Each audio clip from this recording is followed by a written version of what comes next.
Haley, once again, thank you very much for joining us. I truly appreciate it. Yeah, thank you guys for having me.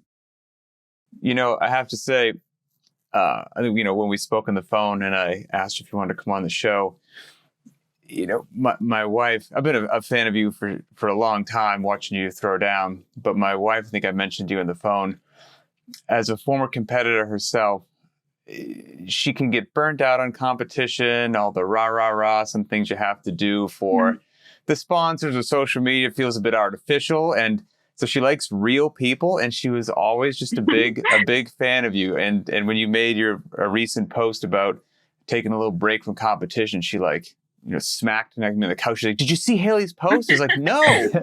And she's like, "This girl's awesome. You need to figure out what's going on here." So that kind of, my wife kind of sparked this whole thing here. So she's a big fan.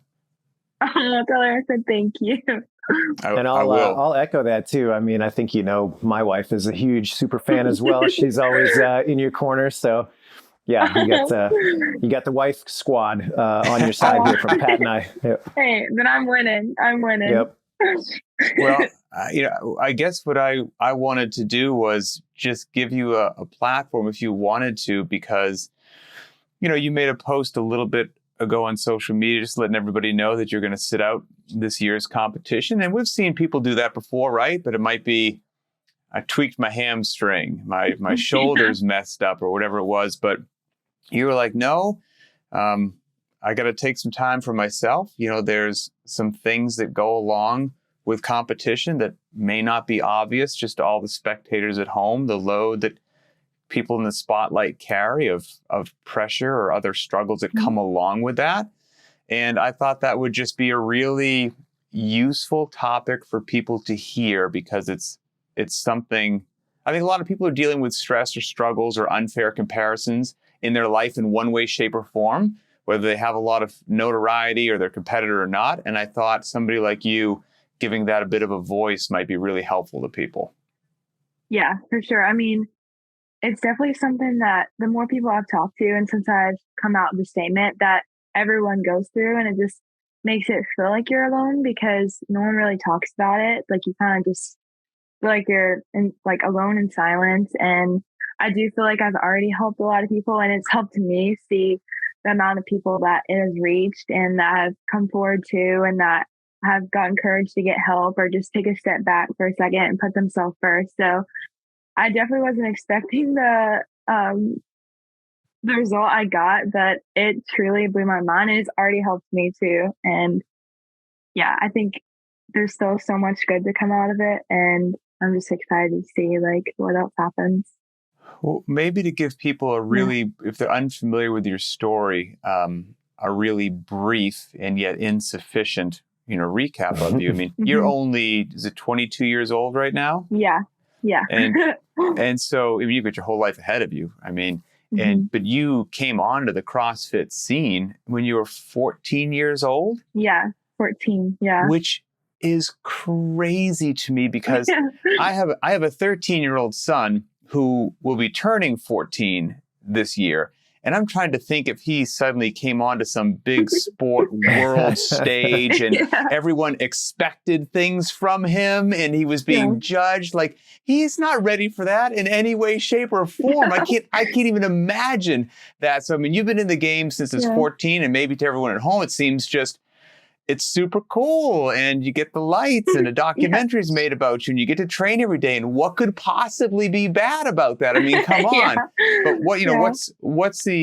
what's your journey been like since starting this at 14 years old?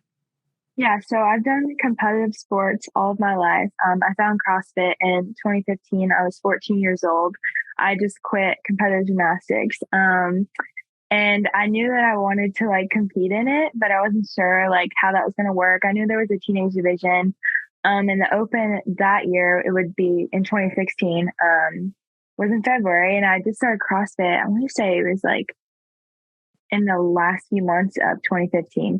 So then the open comes along a few months into doing CrossFit, and I can't remember if I think I got third in that, or maybe first. I don't remember. And I was I called it up in 2016. You took second. second in the open. Split the difference. There you go. Not bad. Not a bad. Not a bad start. Yeah, I can't Try even this remember. CrossFit thing. Yeah, so after just like 2 or 3 months of doing CrossFit, I ended up qualifying for the 14, 15-year-old games. So that was already kind of like, whoa, like here we go. And ended up doing the teenage division for 3 more years after that. I got second, and first. Oh, my mistake. I was when I said second, I meant that's what you got the year at the games. Gotcha, not the Oh, open. at the Sorry, games. continue. Yeah. Yep, continue. Got it. Yeah, so that I competed in the teenage games for 2016, 2017, and 2018. And then I aged up. But like the thing about me is like when I do something, I'm not just gonna like go half in. I'm gonna go all in. So when I say that this has been my life, like this has solely been my life. I didn't have balance. I didn't do anything with my friends. I weighed every single piece of food that went in my mouth. I was counting my macros and weighing my food as a freshman in high school.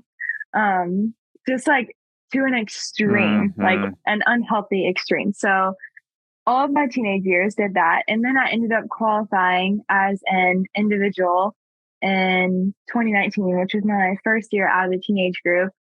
And that kind of, well, actually, I take that back.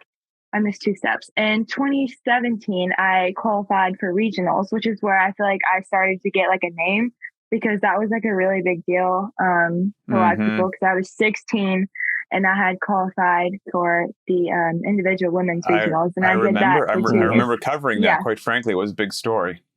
Yeah, I forgot about that. That's kind of really where I started to get my name, like even outside of the teenage division and kind of had eyes on me then. So that was really big for me then. And then again, didn't make the individual women's games until 2019 when I had aged up. And then have competed the last 3 years in the individual women's division. That's like a recap of my like competitive career. Obviously there's a lot of like in between of like where things go south and everything, but that's like my competitive side. So. Yeah. So as part of that, you kind of mentioned it, but I'm really curious, at what point, if you can think back, did you really start to be aware of the fact that you're like, oh, wow, people are really paying attention to what I'm doing in the sport. All of a sudden, I feel like there's an external pressure, or did you feel that kind of external pressure? And do you remember like kind of when that started? Yeah. So I remember in 2017 when I did make the regionals, it was like a really big deal. And I started to get a lot of the social media attention and people really started to recognize my name. Like even the next year at regionals, like it was kind of a big deal. And like I remember I could tell the difference of like, even when they would call my name, like out on the floor, I was like, oh, wow. Like a lot of people are cheering for me. But I felt pressure then, but I never really felt much pressure at regionals. Honestly, I wish I could go back in that time because I knew that I had the teenager games. So I seriously just had fun. Like I didn't care if I made it or not. I wanted to do my best, obviously, but that was probably the most stress-free competing I had ever been in like all the seasons. Just because there really was nothing on the line. So I would say I really started to get a lot of pressure on myself, just from like my performances after the 2020 games. I had placed fourth. Yeah. I placed fourth then. And so then I had this like, and I was so close to the podium too. So I started to feel like this immense amount of pressure to like get on the podium, or like, if I do worse than that, like I'm getting bad and this and that. And that's when it really started to get like pretty bad. Yeah, that was a really interesting year too, in the sense that there was such a reduced field for people that might not know. That was the COVID years. It was a final stage with only 5 men and 5 women. So it really was kind of, everybody was put under the microscope under those conditions. So there was a lot of eyeballs on very few amount of people in that particular competition. So that's interesting that was kind of the time that you're like, okay, now it's really starting to pile up a little bit. Yeah. And also like that season had been so long too. Like a lot of people didn't realize it. Honestly, a lot of people did get the year off that year. Not all year, but I went from January to the middle of October. Yeah. So I the went final was late. A very long time. Yeah. And so also I remember I looked at Rich like a week before and I was like, I'm so burnt out. Like I'm so tired. Because it was such a long year. And then, of course, like it was a fast turnaround going to the next season. And I feel like I never got a chance to like fully just recover from that mentally and physically. So then I think that's just kind of when things started to take a turn south. But yeah. Well, I don't want to speak for you, but I know that personally, and for many people that I'm in contact with, that whole COVID time it had its own kind of stress associated with it, whether it affected you directly or whether it affected, the part of the world that you were living in directly. I think there was this kind of latent stress that everybody was under, regardless of if they could insulate themselves from it or not. So I'm sure that wasn't helping things either. No, it wasn't. And I'd like completely busted my ankle that year. After the trail run, I got really, really sick. Like I thought I was going to have to pull out. But so just that whole year was just very crazy for me and the whole games. And so it just kind of was a lot that year. How old were you when you started gymnastics? Geez, probably in single digits. Okay, yeah. 8, wow. 9, yeah. And I did cross country and you did because gymnasts are crazy and their training volume is through the roof. I mean, it's just somebody who does gymnastics largely checks out of regular life, like gives up a lot of regular life, a lot of sacrifices, a lot of big slices of birthday cake with the friends, I mean, because there is also a lot of body image things going on there. It's not only performance, but it's aesthetics and the whole 9 yards. And so you're already on a different path as a very young girl that most people are not on, of having to make different choices that most kids don't ever have to think about. And then transitioning right from that, bang, into competitive CrossFit. It's like you never get to hit pause and just have a pressure release valve and just be a regular carefree human for a while. It's been nonstop, it sounds like, for about as long as you can remember. I went from one extreme to another very fast. Actually, I was doing gymnastics and CrossFit at the same time for a little bit. Holy cow. Not very smart. Yeah. Do you ever, you talk about, the pressure maybe starting to come in after you took 4th that year at the games and, a lot of recognitions happening, things of that nature. Prior to that, I think I might have lost you. No, if she comes, I think we lost Haley there for a second. If she comes back in, we'll edit it back in through the wonders of it not being a live broadcast. Here we go. I think she's moving. Here we go, coming back in. Here we go. In progress. I don't know what just happened. No worries. We've got the magic. I don't even know if we'll have to edit that out. I was adjusting my ear pod and I think I hit the button. I'm not doing that again. All good. I'm not touching it again. Sorry. No worries. Hey, we'll make it happen no matter what. Let's see. Are we still recording here? Yep, still recording. So I think what I was going to ask was, if you started feeling pressure around 2020, I guess I can make a bit of an assumption that it was more fun, prior to that. And then the pressure came in. Now, when you say the pressure came in, what does that mean? Because, I talk to what I'm just going to call regular CrossFitters all the time. And I'm always amazed at how much this affects regular CrossFitters. Like they will judge, if they're doing Helen today and they did Helen 6 months ago, if they don't beat that time from 6 months ago, they judge their self-worth by that, or they're a failure, or all of a sudden the last 6 months that they've lived a wonderful, healthy lifestyle and got in so many trainings are meaningless because I didn't beat my last Helen. That's for a regular, just garage gym CrossFitter. So when you feel that pressure start to come in, what does that mean in your world? What does it feel like? How does it affect you? What is it? Because I don't know what that is. Yeah. So at the end of 2020, that's kind of when it started to feel more like a chore. And obviously it is my job, but like a job that I didn't really enjoy. It was more just like, all right, you got to show up and you got to do this, or like you're nothing, like if you don't get this, like you have nothing. If you don't make it on the podium, you're never going to be good enough, or this or that. So that's when it really, really started to become like a battle on top of other things that I was already like had battled for a long time. And I'm someone that's like, I never give myself like any grace, and I'm always so hard on myself. Like back to your point, like if I'm not hitting my 1 rep max today, like I'm a piece of crap. Like Mm-hmm. I'm going to go punish myself for it. I'm going to go do 30 squat cleans at 90%, like just constantly like looking for ways to punish myself. And if I didn't live up to my expectations. So obviously like that next year when I got fifth, it crushed me. Like I was like, this is not good. Like, and that's when it really got bad. Cause again, all of my self-worth was into it. I was basically, that was everything for me, my whole life. Like I give up everything for it. So did you do that to yourself? And what I mean by that is, did you put the pressure, was it solely you being tough on yourself, or were the external forces being like, hey, you better keep up. You said you want this. These are your goals. You're falling short. Or was it you?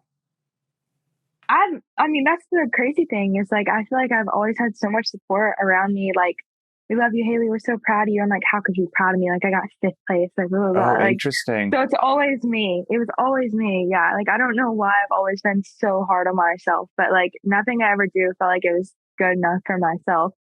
So I was always just fighting in my head, like some kind of battle. Yeah. Did you have anyone around you that you felt comfortable letting into that little world? Do you have a couple close friends who know how hard you are on yourself and can kind of be like, hey, knock it off. You're doing great. Or was it just a little secret that you walked around with?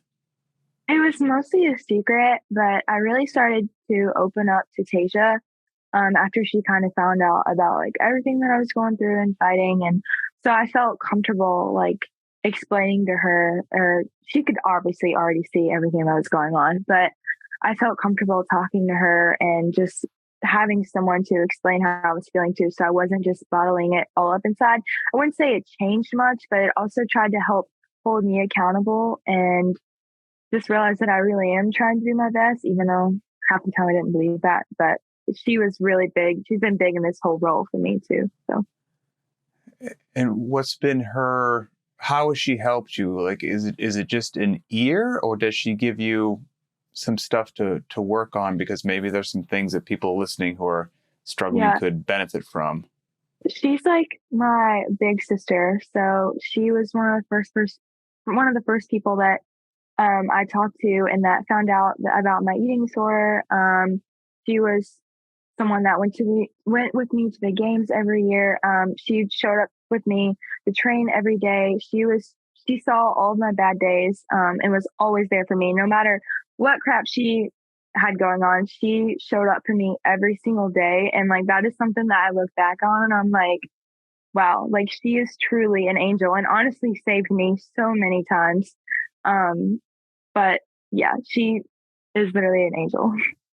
Well, I think that's a pretty important lesson for many people out there, which is, hey, even if you can find one person that you can at least use as a sounding board, it can help to put things in perspective. I mean, I you and I have very different lives, obviously, but I very much relate to that whole, a lot of pressure on yourself. You're always trying to push for something that's a little bit beyond, obviously not in the physical realm. I'm not in that kind of competitor's role, but professionally and otherwise, that's very much like, I feel you on that. And I think a lot of us convince ourselves that we have to kind of carry that on our own.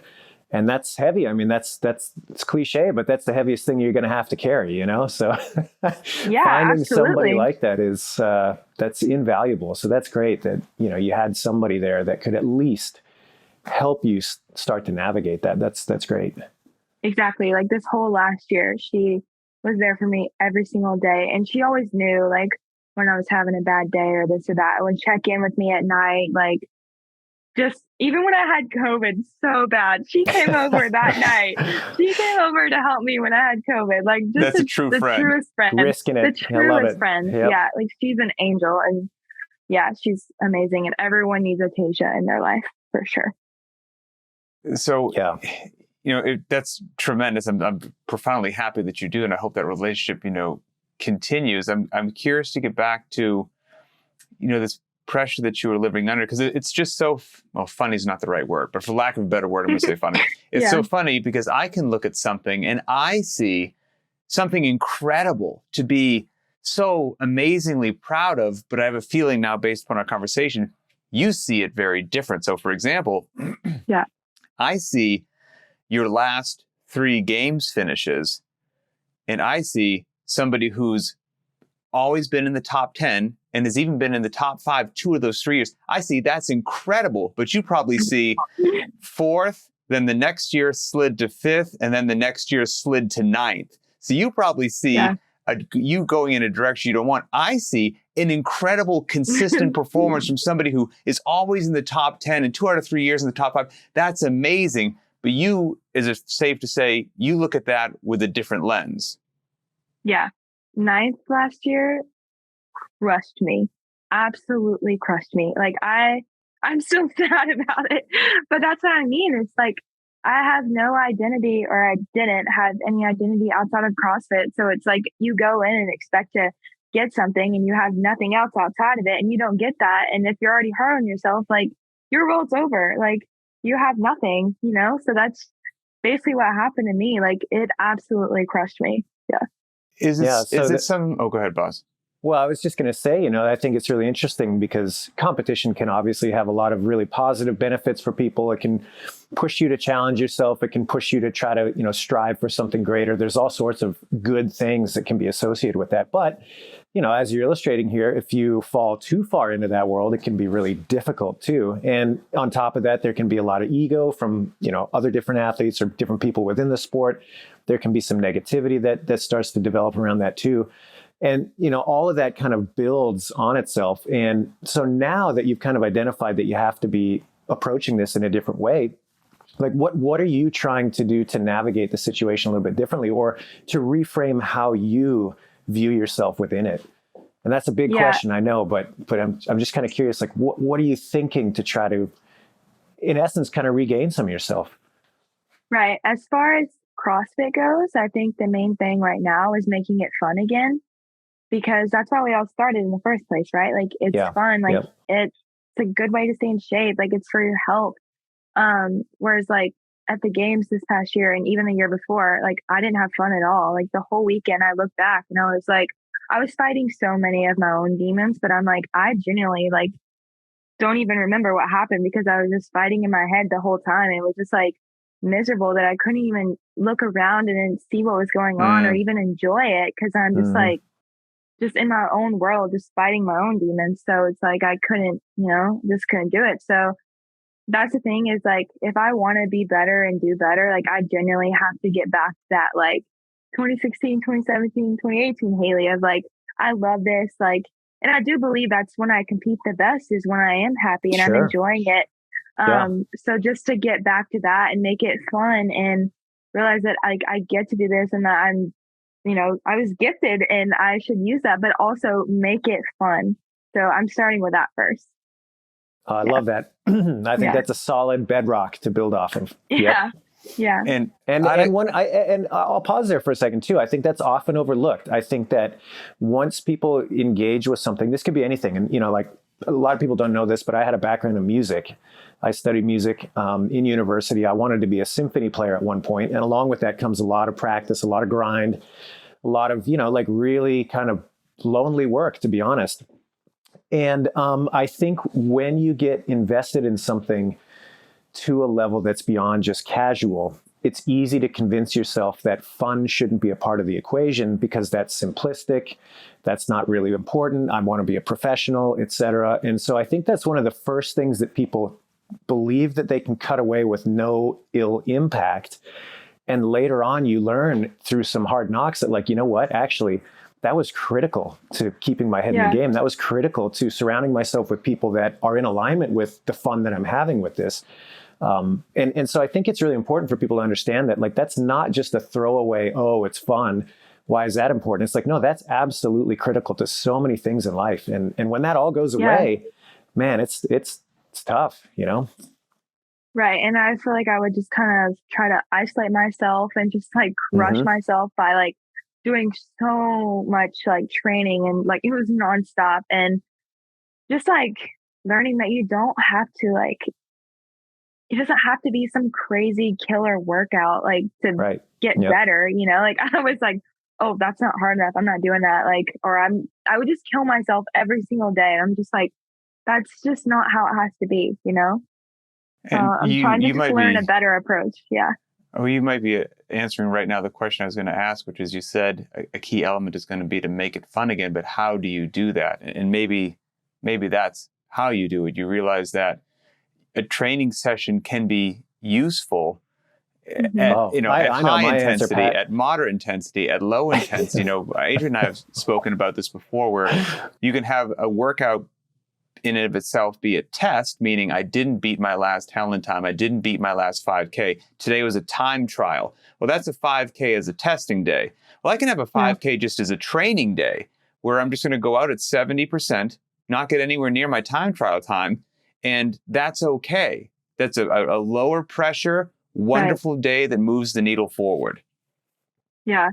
That's I've been hopping in on some classes and just kind of feeling off like what I want to do that day. Like, do I want to send it? Do I just want to like move today? And just truly trying to listen to what I want to do right now. Good for you. Because I do have a lot of time, but just I feel like that's how I start. And obviously there's like a lot of other things too, but inside the gym, that's how I've started.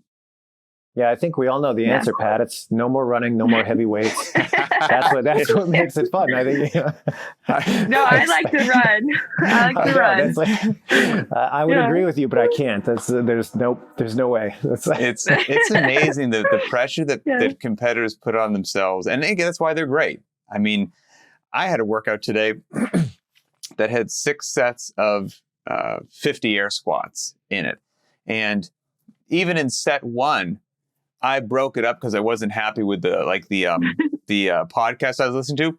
Just let the clock run for like 30 seconds, messed with my phone, and whoop-de-doo. So but I wasn't there many years ago in CrossFit. That would have actually affected me in a really big way, that I went and messed with my phone for 30 seconds, that the workout would have been a disaster. And I finally gotten to a place where I'm like, the other 5 sets of 50 air squats were fine. Okay, so I fiddled around during 1 out of 6 sets. Whoop-de-doo. Yeah. Like, I'm going to be fit and fine and all that stuff. For somebody like yourself, the pressure is a real thing. The performance is a real thing. The expectation in yourself is a real thing. It could at times not be helpful to have some, idiots like myself back when I was doing, media specifically about games athletes and their performances and who's going to do good and who's going to do bad. When you were in that world, did you just have to tune all of that stuff out, or did you actually feel some compulsion to watch it and then it negatively affected you? When I was younger, I actually liked to watch it. Like I like to watch CrossFit and all the new stuff and look at the articles and this and that.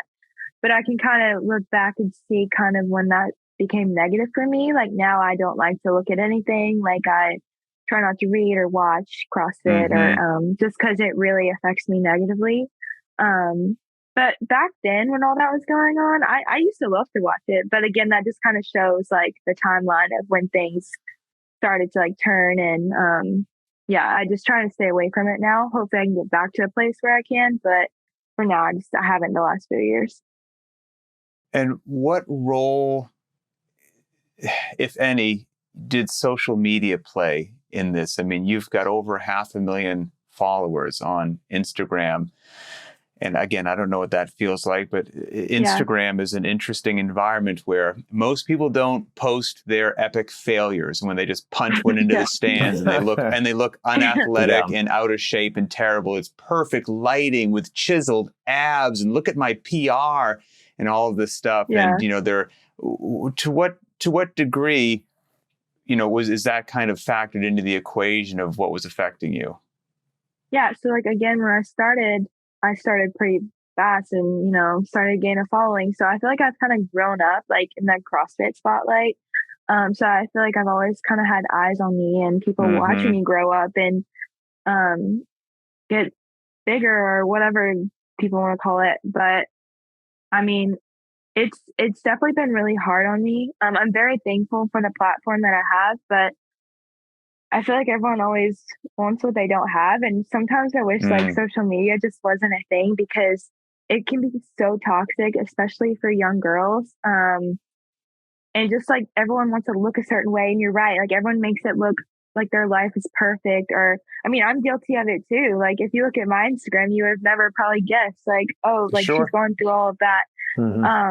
But we're always taught like just to look a certain way, or that's what it looks like on social media. And I definitely think it can be a really bad place. And I do think it's played a lot into how I feel, because I feel so much pressure, and you see bad comments about yourself, or like everyone just always has something to say. And I know people That's say what it I was doesn't going to matter. say. Yeah. Do you make the post and walk away, or do you read the comments?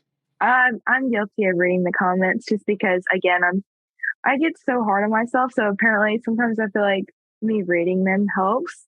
But it doesn't. I should not. And I've gotten better about it. But yeah, it just, people are mean, bottom line. And they always have something to say, whether it's good or bad. But yeah, it definitely has played a little bit of a negative role. And I'm trying to work on that now, like changing the way my social media is, like make it more real, authentic. Doesn't have to be a perfect picture. Like that's just something I'm working on. And also just like not comparing myself to like what someone else looks like or what they're doing. Cause it's all like social media is fake, you know? Yeah, that's a very important realization. I think it's very easy for all of us to convince ourselves that that's a reflection of real life. And you really have to be disciplined, in my opinion, every time you open that app to tell yourself, you're like, you know what? No, this isn't real life. This is a bunch of fake little snippets strung together. And my brain is telling me that it's real, but this is not real. And it's hard because, you know, the mind is not wired that way. And, you know, unfortunately, I think the companies that build those platforms, they know that, and they're trying to exploit that to some degree. I mean, that's the name of the game, right? The algorithm does its job. I'll say one more thing on that too, where, you know, I think everybody's wired this way to a certain extent, where you could have 100 comments that say, Haley, you're great. We love you. We all think that you are like the best thing ever. And then there's one in there. There's one idiot that just has something bad to say, and your brain gets stuck on that, and it discounts the dozens of other positive, supportive messages you have. And it's like there's no way around that, unfortunately. So it's that's a really tough one. And you hold on to that one bad one, and you're like, well, this person said this. So no, I'm very guilty of that too. Very guilty of that. It's funny. I don't have anywhere near the following you do on social media, because I don't have anywhere near the accolades or credentials. but I was in a bad social media place for a while. And a couple of years ago, I think I reduced the number of people I'm following to, I think, 10. Oh, wow. And that's it. I sent a bunch of like text messages to friends like, hey, just so you know, I'm going to unfollow you. It's not that we're not friends. I'm making an electronic decision of my phone, because I don't know. I just want my feed. And when something pops up in it's funny, as much as CrossFit is a part of my life, if something pops up in my regular feed that's CrossFit or something related to that, you can usually tap on something that says, show you less of this. I hit show me less of this all the time. And then slowly, little by little, it's filled with more like, I don't know, national parks, or like just like more calming things, or the actual, you know, my family members and things like that. And if I'm curious as to what's going on in a friend of mine's life, I'll call or text them and say, hey, and they'll say, did you see it on Instagram? And I'll say, no, I did not. And we'll still be friends, and it will still be okay. You know, so it's interesting. Because I'm a young person. I spend a lot of time on social media.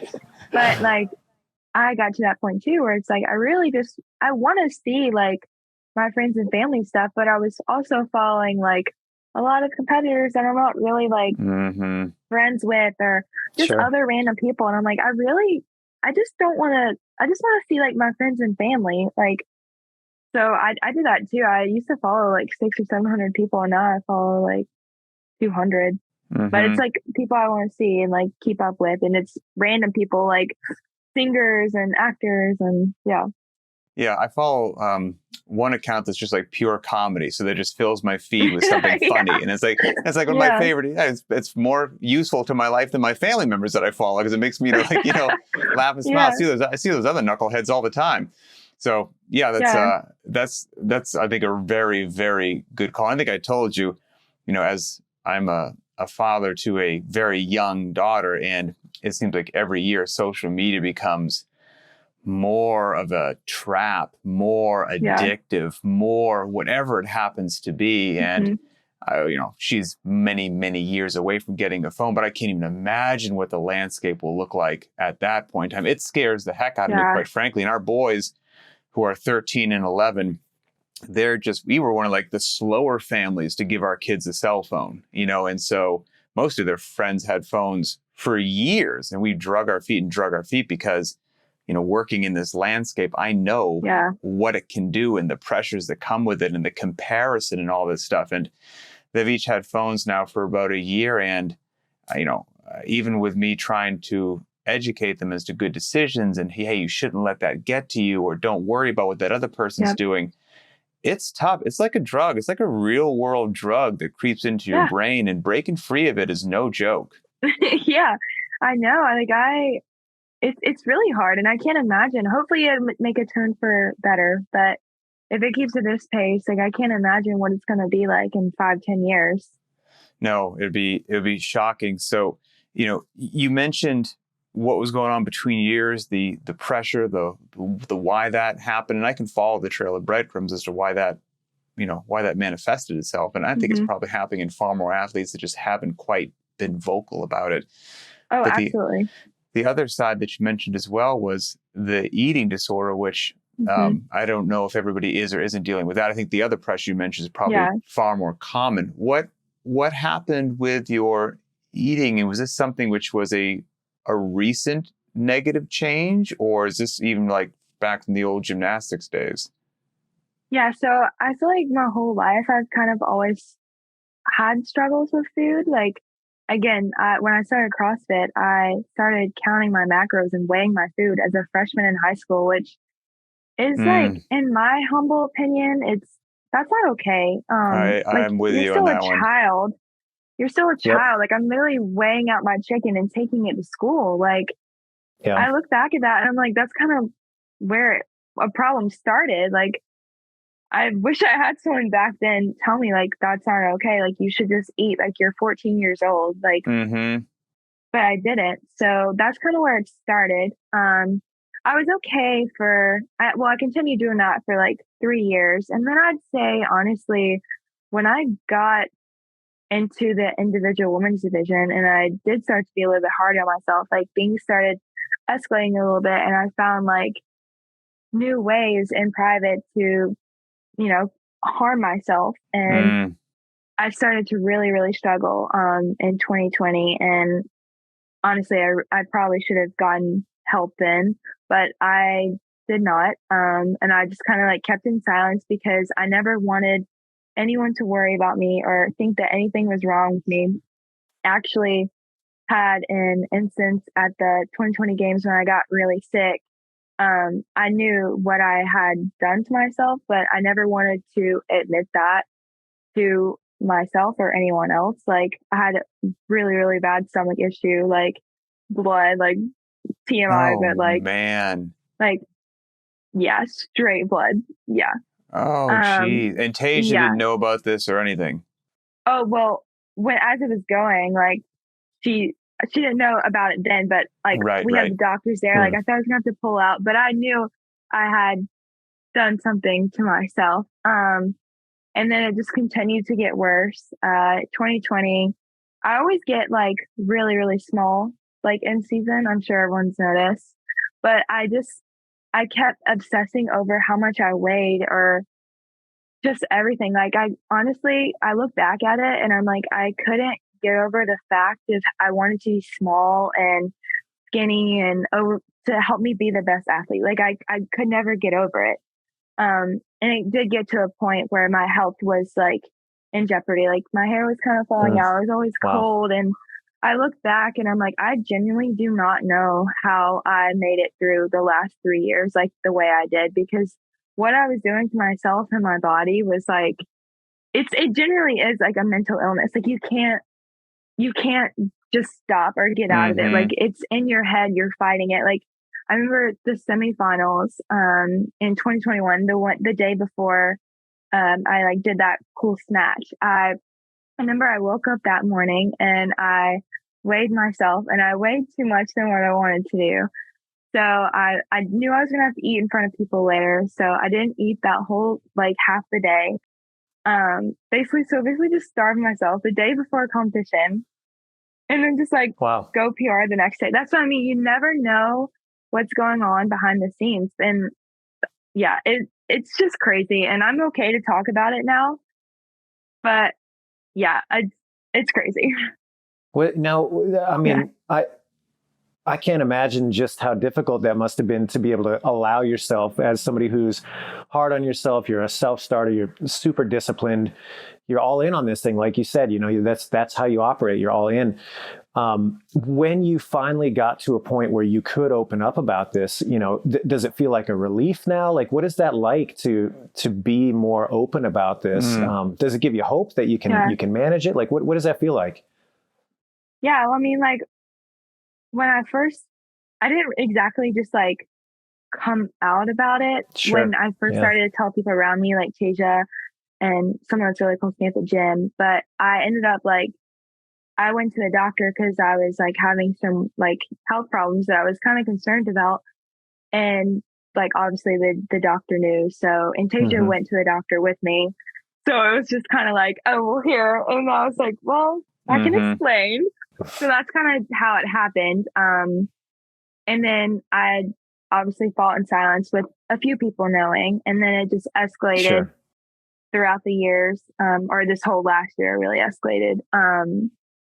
But now I feel like now that the world knows, it's like I feel like I'm holding myself accountable. Like I want to get help and I want to get better because like I don't want to live my life like this.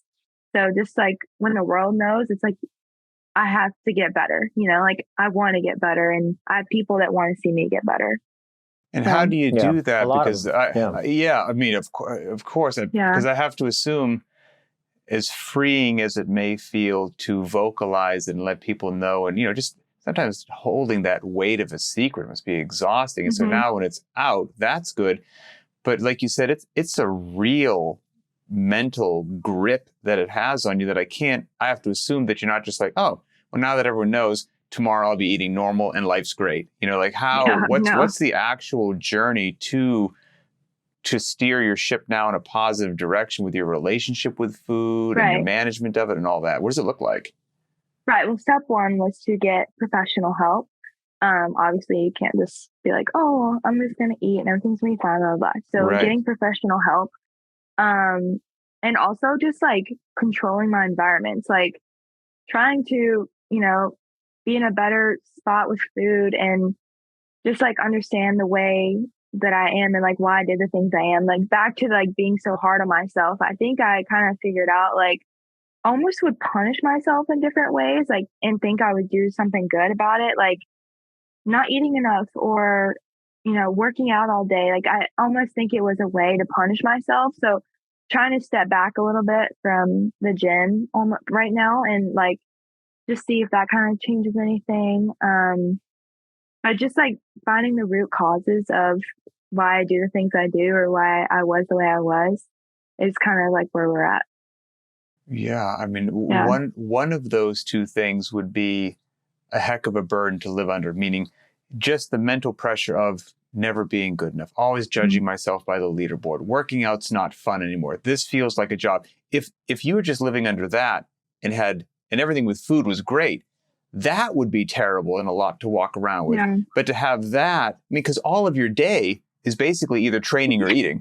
Or sleeping. Like, that's about it. So you hyper-focused. The major parts of your day, both of them were this stressful burden of anxiety and holy, it's actually, and of course, the rest and the fuel that you're giving yourself is mission critical to those performances that you weigh so heavily and judge yourself so harshly on.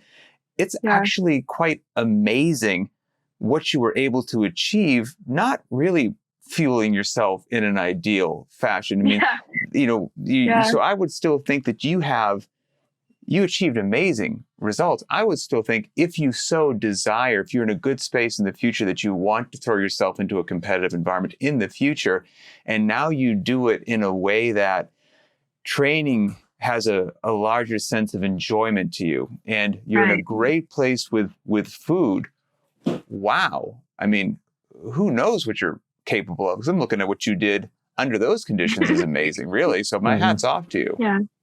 I definitely want to get there for next year, like to be in a really good spot and just have fun and be healthy. And I think that would honestly be the best athlete that I could be. Like, even if I don't even work like as hard, I was not working smart. So I will be working hard, but not like that. I think that would be the best Haley as a competitor that there could be. Like, if I put all those puzzle pieces together. And obviously, like, I think people probably think I'm just like taking the year off, but like, I'm actually working really hard in ways of like to get better, like mentally. Right. And obviously there's some physical goals too, but mentally, like, I'm working hard.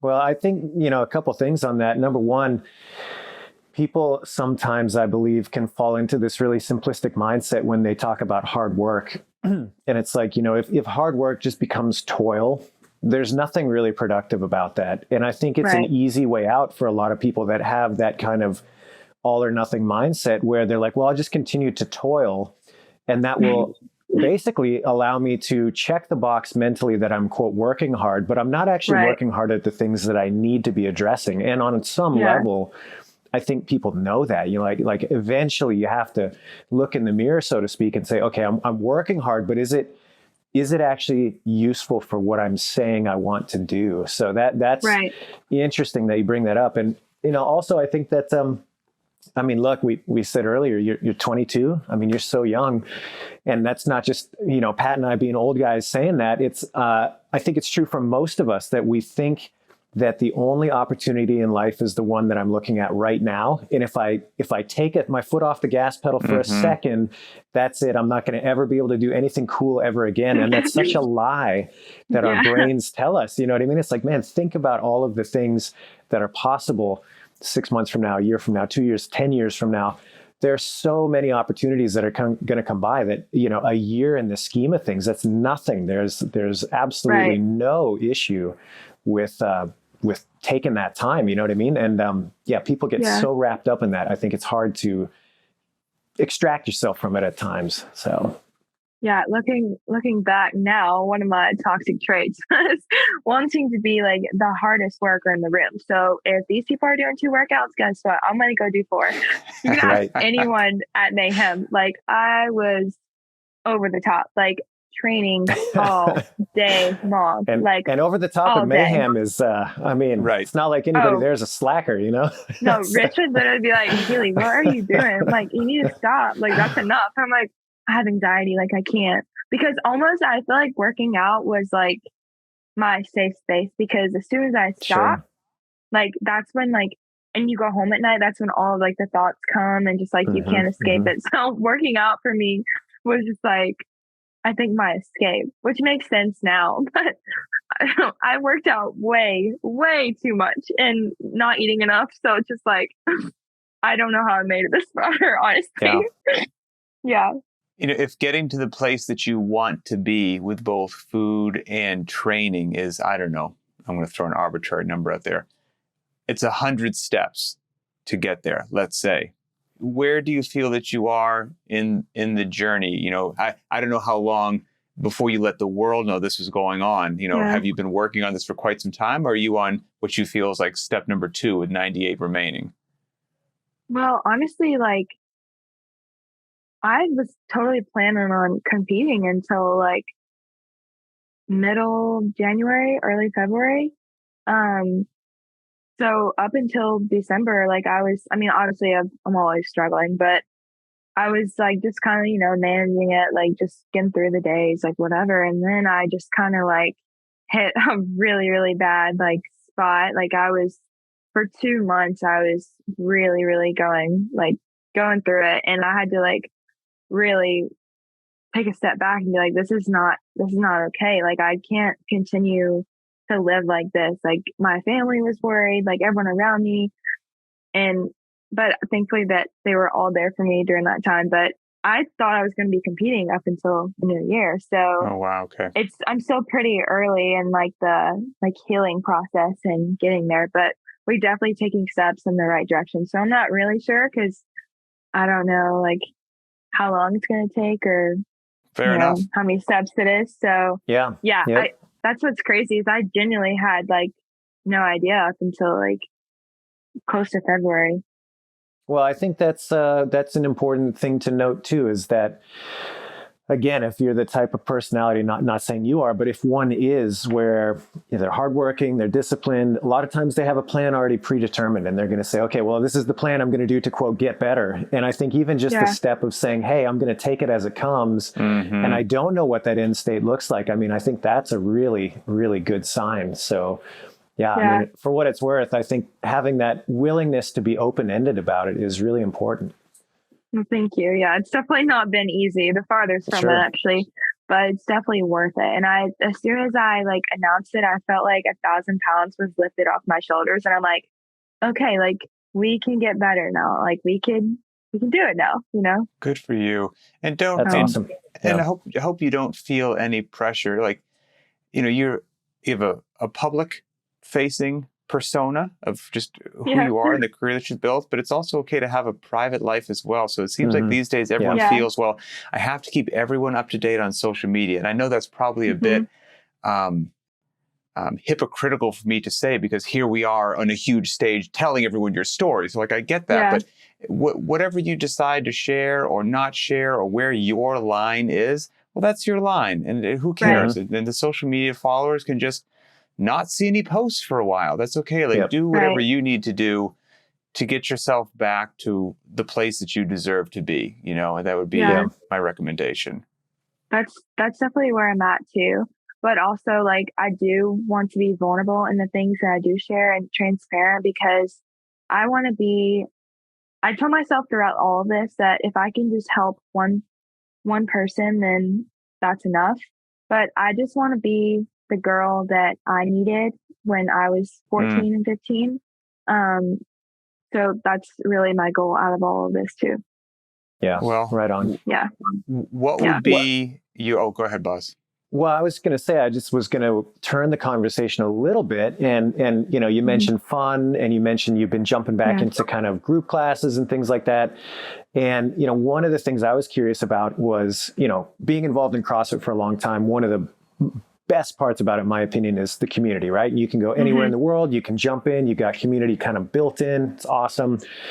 When you have a big stage like yourself, there's lots of other opportunities that come your way as far as doing things with your fitness. And, I know Mayhem is involved in a lot of charity initiatives, things like that. And so my question was, what is one of the favorite or most fun non-competitive CrossFit things that you've had the opportunity to do? If you have one offhand. Or just any like, I don't mean to put you on the spot with that either, but I'm just always kind of curious. What are you talking about? I know. Yeah, I know. I'm like, I don't know. I just blur out all of the year. I don't know. Actually, that's kind of sad. I should be able to know, but I don't. I mean, I've gotten to travel like a lot of cool places, but it's always to like compete or do something. Sure. Well, now you'll get to actually just enjoy it and go for a fun run in some beautiful place, just to go for a fun run, and that's that. That's definitely what I do this year, is travel more. I think that's a great one. Well, I fully obviously support your goal of trying to be vulnerable and open and authentic to help people who might be very much relating to something that you've expressed in one way, shape, or form. So, what would be your final advice or recommendation, if there is somebody out there dealing with something like you've mentioned? What would have been the advice you wish you would have received a few years ago? What would you tell them now? How do they start getting on a better path? I kind of have like two answers to that, because I don't always I feel like we're just kind of taught certain things and we see things and then we fall into that trap and then we're just kind of stuck.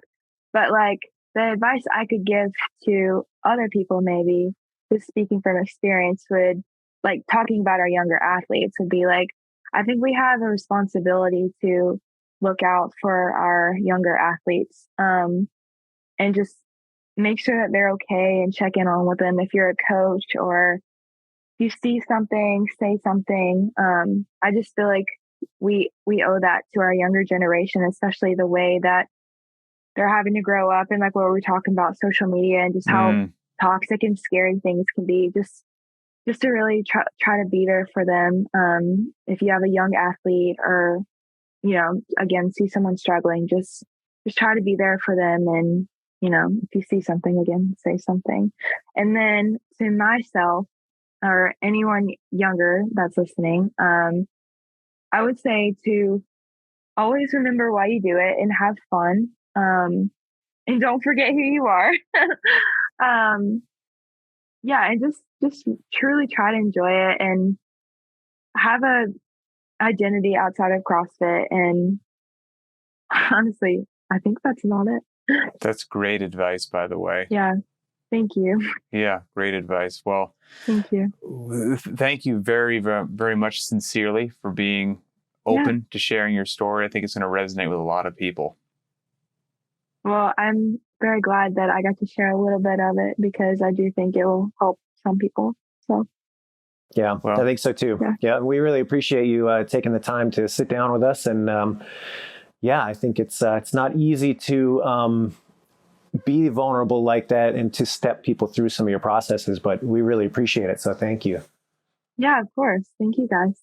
Yeah, and we'll be following you throughout the season. And hey, there's no pressure. Take the time that you need to do it right. You're worth it. You got one life, one brain, one everything. So make it count. So as always, like we say at the end of all these shows, if you've been dealing with something, struggling with something, if what Haley has been speaking about really resonated with you, find this episode on the btwb YouTube channel, post your thoughts in the comments, share what you have experienced. Maybe you've got some other tips and tricks to help people out, make things fun again, have a good relationship with food. And if you've got other ideas, topics, things like that you'd like to see Adrian and I discuss, please post them there. We read the comments there as well. We appreciate your support. For Adrian Bosman and Haley Adams, I'm Pat Sherwood, and we'll see you next time.